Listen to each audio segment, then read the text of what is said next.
everyone, Miss Becky here, and I hope you're ready for our bedtime story today. We're going to be reading the Berenstain Bears and the Golden Rule. And in the middle here it says, do to others what you would have them do to you. So we're going to get started today. Are you ready?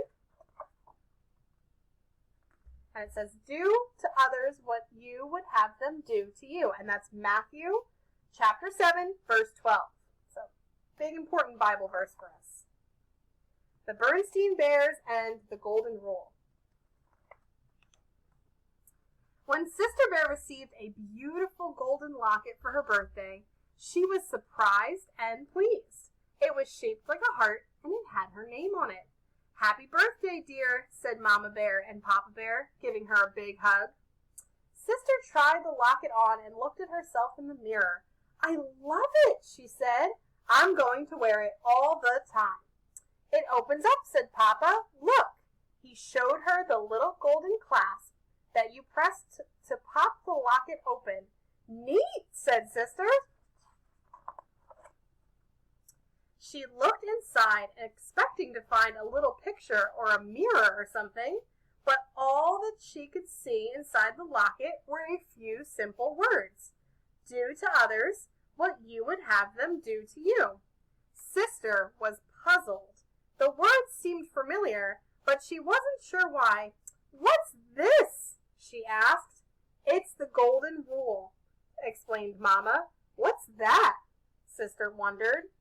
Mama's eyes widened. "The Golden Rule is one of the most important rules there is," she explained. "That's why we always have it hanging up on the wall of our living room." She pointed to the framed sampler above their mantelpiece. Sister gazed up at it in amazement. She had seen that sampler every day of her life.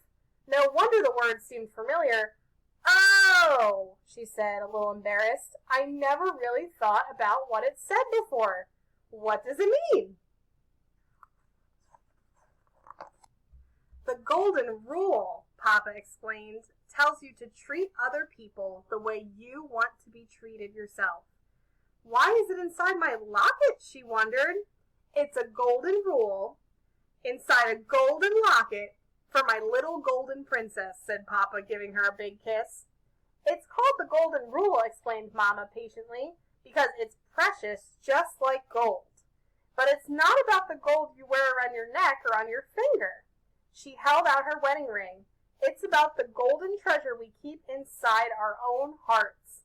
The heart shape of the locket is meant to remind you of that." Sister thought it over. She didn't really get it, but that was okay. She loved the new locket anyway. The next day before school, Sister showed off her new treasure to her friends, Lizzie and Millie and Anna and Linda. They oohed and ahed over it in a very satisfying way. "What's all this fuss about?" asked a voice. It was Queenie McBear and her gang. Queenie was older than Sister and a little snooty. When Queenie first came to the neighborhood, she and Sister didn't get along very well. Queenie made fun of her and got Sister's friends to join in. That was Sister's first experience with an in-crowd group that makes itself feel big by making others feel small. That's happened to us quite a few times, I'm sure. "Oh, hi, Queenie," said Sister. "I was just showing the kids my new locket." Over the years, Sister learned to get along with Queenie, but they were never the best of friends. "Let's see," said Queenie. She looked the locket over. She was not impressed. She herself wore big hoop earrings and lots of beads and chains. "Cute," was all she said as she walked away with her friends. Queenie still had her own in-crowd. They were a group of older girls who liked hanging out together and acting cool.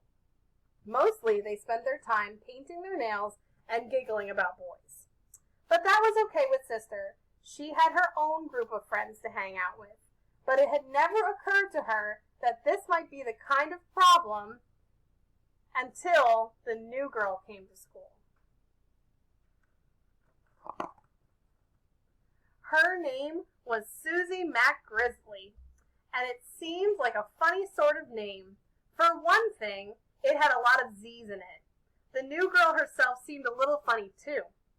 Her clothes weren't exactly cool, and she wore her hair up in pigtails, which was definitely not the standard Bexar County school style.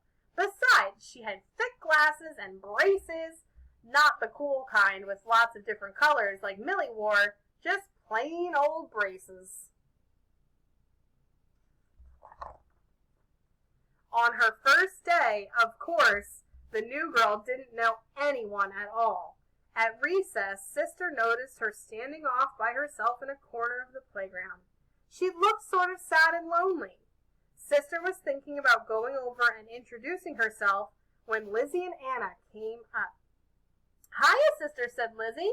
"We're getting together a game of hopscotch. Millie and Linda are over there. Come on." Sister began to follow them. But she paused and glanced back to where the new girl was standing all by herself. The new girl looked lonelier than ever. "Wait a minute," said Sister. "What about that new girl? What's her name? The one over there. Maybe we should invite her to join in. She looks pretty lost and lonely."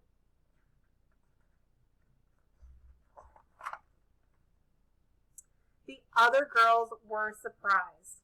"Susie Hoosie Face?" said Lizzie doubtfully. "She has weird clothes," said Anna. "And those corny pigtails," said Lizzie. "Not to mention those chunky glasses and braces," added Anna. "Well," said Sister, discouraged, I just thought—" "Oh, don't worry about old Susie MacWoozy," said Lizzie, taking Sister's arm. "She'll be fine. She'll find some other cubs to play with, cubs more her type. Come on." Sister allowed herself to be led away to the hopscotch game. She felt a little worried about Susie MacWoozy, though. She couldn't exactly say why, but she soon forgot all about it while playing hopscotch with her friends.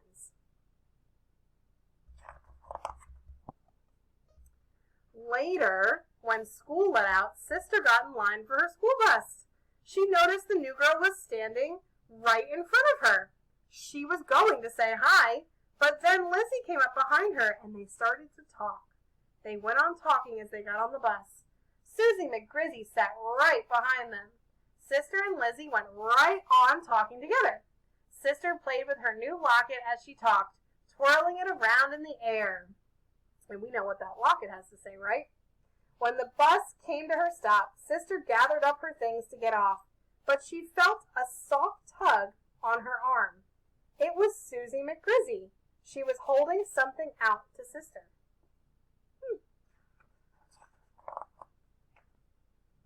"Here," she said shyly. "You dropped this." It was Sister's new locket. "Gee," said Sister, "thanks." It was all she could think of to say.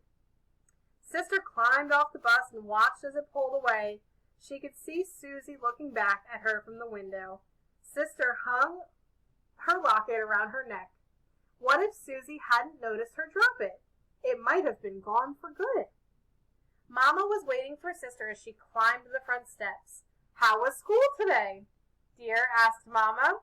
"Oh, okay, I guess," sighed Sister, dumping her school bag on the armchair in the living room.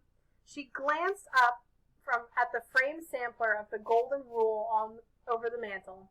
Somehow, the golden locket hanging around her neck felt heavier than before. I wonder if she's thinking maybe she should have made a better choice with Susie, right? Let's see. That evening at dinner, Sister was unusually thoughtful. She picked at her lima beans and stared off into space. "A penny for your thoughts," said Papa, as he fed Honey Bear. "Huh?" said Sister, looking up. "Oh, I was just thinking about that golden rule inside my locket," she explained. "I don't really get it. What's it supposed to mean?" "Well," began Mama, "let me give you an example. Do you remember that trouble you had when Queenie first moved to town?" Sister perked up and paid attention. She remembered it all too well.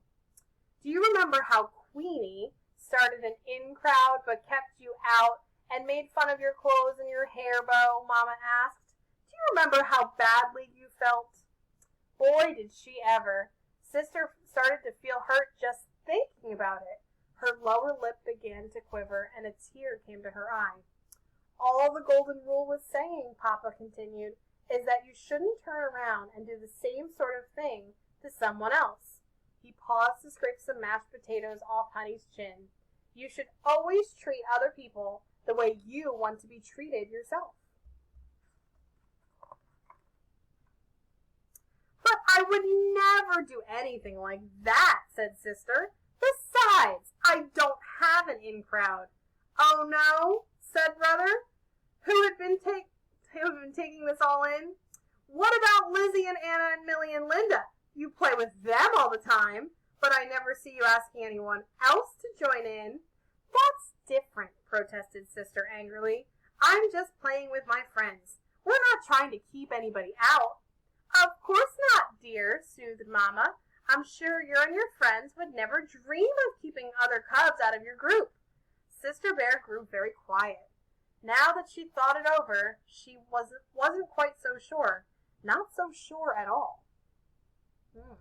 She's thinking about her friend Susie that she looked at, right? The next day at recess, as soon as Sister came outside, she looked around the playground for Susie McGrizzy. She soon spotted her sitting off by herself under the big oak tree at the edge of the schoolyard and reading a book. She's right here by herself.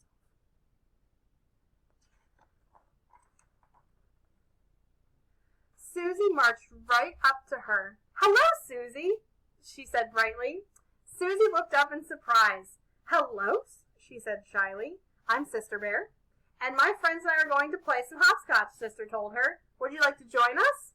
Susie's face lit up. Oh, I'd love to, she said with a big, bracy grin. I love hopscotch. Terrific, said Sister. Do you want to see my locket? Sure, said Susie.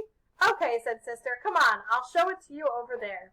Sister took off and Susie chased her, laughing across the play yard to the hopscotch square, where Lizzie, Millie, Anna, and Linda were waiting. Sister's golden locket gleamed in the sun as she ran.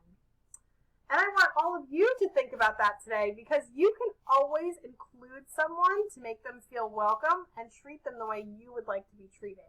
So think about that golden rule this week as you kind of play and go out and explore camp and do whatever you're doing, okay? I want you to think about how am I including others and making sure that I'm living by this golden rule. I hope you have a great day, and Miss Becky would like to say she misses you very much. Have a wonderful day, and good night.